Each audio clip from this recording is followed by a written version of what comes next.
Hey everyone, welcome back to the Banana Thumbnail Podcast, where we bring thumbnails to life to crush the competition. Today we're diving into something really cool. It's all about inpainting. Oh wow, inpainting. That sounds intriguing. I've seen it pop up everywhere lately, but honestly, I'm not entirely sure what it is. Great question. Inpainting is basically an AI technique that lets you fix messy parts of an image without starting from scratch. Think of it like digital bodywork for your images. If you have a beautiful shot but the background is a total mess, inpainting helps you keep the good stuff while erasing and regenerating the bad stuff. Okay, so it's like a digital magic eraser. But how does it actually work? Exactly. To break it down, you use a digital brush to paint over the part you want to change. That's what we call a mask. Then you tell the AI, "Hey, fix this." The AI looks at the pixels around that area and predicts what should be there based on your prompt. It's a fascinating mix of art and science. So it's not just copying and pasting from other parts of the image? That's really interesting. Right. Unlike traditional editing, which might use a clone stamp to copy pixels, inpainting generates new ones. It actually understands context, like how grass looks in different lighting, and creates realistic fills. That makes a lot of sense, but why is inpainting suddenly so popular this year? Well, the demand for clean, professional images has skyrocketed. The AI image enhancement market is projected to grow from $2.11 billion in 2024 to $2.45 billion in 2025. That's a huge jump.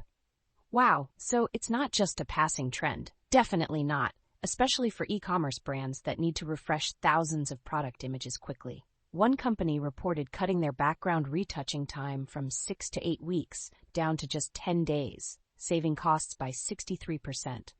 That's a big deal when you think about meeting seasonal demands. Incredible. But I imagine it takes some practice to get it right? Absolutely. It's like trying to loosen a rusted bolt. You might not get it perfect the first time. It's a good idea to generate multiple variations and choose the best one. So, it's trial and error?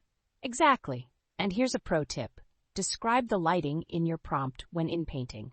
If the lighting doesn't match your subject, the whole image can fall apart. That's a smart way to think about it. So, if someone's used to traditional editing tools like Photoshop, what's the real difference with inpainting?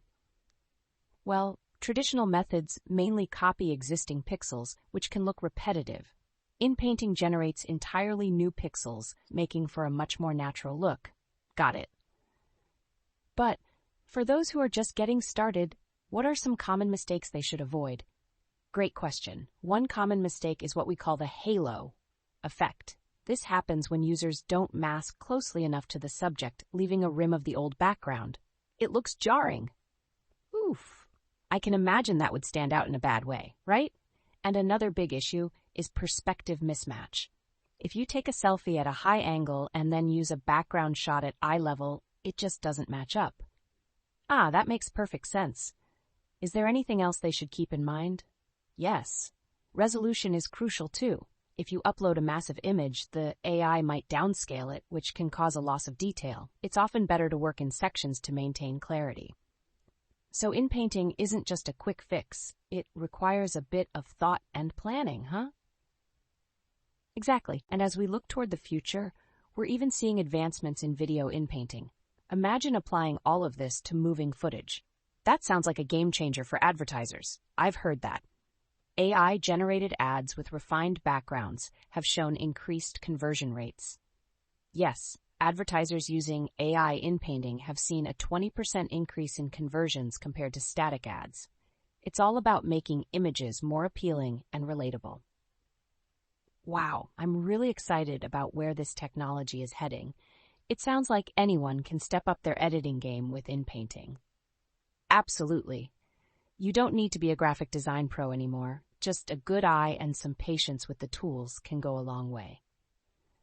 So to wrap things up, if you've ever had a photo ruined by a bad background, give inpainting a shot. It might just save your project. Perfectly said. Thanks for tuning in today. We hope you learned something valuable about inpainting and how it can revolutionize your image editing. That's a wrap for this episode of the Banana thumbnail podcast. Thanks for listening, and we'll catch you in the next one.